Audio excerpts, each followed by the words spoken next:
Após esse período, fortaleceu-se a ideia dos desigrejados, né? Queria que o senhor falasse sobre isso. Tem irmãos que estão com medo de retornar, acham que não precisam retornar, que lá pelo YouTube mesmo dá certo. Sim. Eu queria olhar então Hebreus 10. O Jorge já está sobrando aqui. Tem como, né? Falar disso.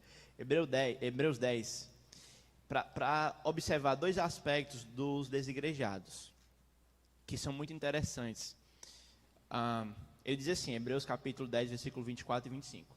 Consideremos-nos também uns aos outros, para nos estimularmos ao amor e às boas obras, não deixando de congregar, como é costume de alguns. Então parece que já no século I da era cristã, as tecnologias, elas já geravam um anseio das pessoas não estarem na reunião da igreja. Não é? Como já foi bem colocado aqui, nós pressupomos que ser igreja é estar reunido. Então, já nessa época havia as tecnologias. Obviamente, a tecnologia era diferente, né? Eram cartas, eram bem menos interativas, o processo de ação e resposta demorava muito, mas já havia um grupo que não queria congregar, que não queria participar da vida da igreja.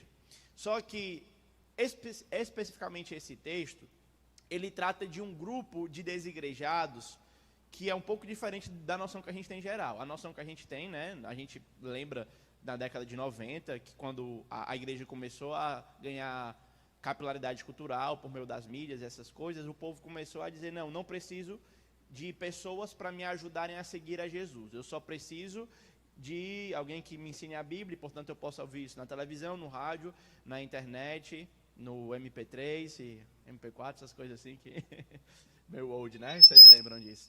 Aí, agora a gente tem um novo tipo de desigrejado, pessoas que assistem à programação da igreja, mas veja, Hebreus capítulo 10, versículo 25, ele não fala de você não assistir à programação da igreja. Ele diz assim, ó, você percebe que tem um antes, né, uma ideia de contraposição, e ele coloca, façamos as demonstrações uns aos outros. Parece que para o autor de Hebreus, congregar está muito mais ligado ao tipo de engajamento que você tem na vida um do outro, do que a assistir programações. É possível que alguém esteja desigrejado vindo dominicalmente ouvir a pregação. Eu não sei como é a realidade dos irmãos, mas eu não conto às vezes que eu tive que me policiar de irmãos que chegavam um pouquinho atrasados e saíam um pouquinho mais cedo, porque eles acham que a congregar diz respeito a você ouvir louvor e ouvir pregação. Para o autor de Hebreus, congregar significa estimular uns aos outros ao amor e às boas obras. Portanto, nesse sentido, você não falta à igreja quando você deixa de assistir a programação online ou quando você deixa de vir ao culto. Você falta à igreja quando você deixa de se importar com a vida do irmão que está ao seu redor. Faltar à igreja é muito mais abrangente pelo Novo Testamento. E nesse sentido, o convite para nos doar não é somente doar o seu recurso, não é somente doar as suas habilidades ou o seu talento, mas é doar aquilo que para a igreja é o bem mais precioso. É você. O seu amor, o seu estímulo, o encorajamento das boas obras. Portanto, não adianta, e aí abrange os dois tipos de desigrejados, né? Os tanto que querem ficar em casa para seguirem, para tentarem ouvir a palavra e dizer que não precisam de igreja, isso é errado. 1 Coríntios capítulo 11, versículo 17, Paulo está normatizando sobre culto público e ele fala mais uma vez, quando vocês se ajuntam presencialmente, vocês fazem isso e ele começa a criticar, né, por conta dos irmãos lá de Coríntios, e aí não quero também iniciar aqui uma pregação, mas só para a gente fechar aqui. É impossível, gente, é antibíblico. Não é possível, eu nem acho possível uma pessoa que lê seriamente o Novo Testamento ou as Escrituras, ela querer viver uma fé sem estímulo um ao outro. Veja, nós pastores precisamos, o que o pastor Abraão viveu eu também vivi, a gente precisa estimular. É muito difícil ministrar, pregar, ensinar olhando para o celular, porque a pregação não é transferência de conteúdo, irmãos.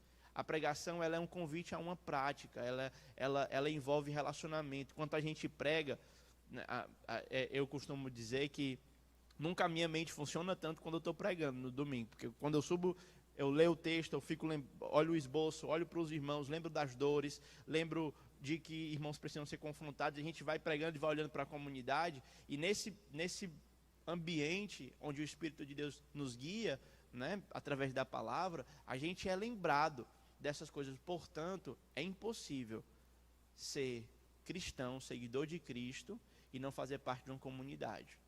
E é impossível também, é até possível que você seja membro no hall de membros da igreja, mas ainda esteja assim desigrejado.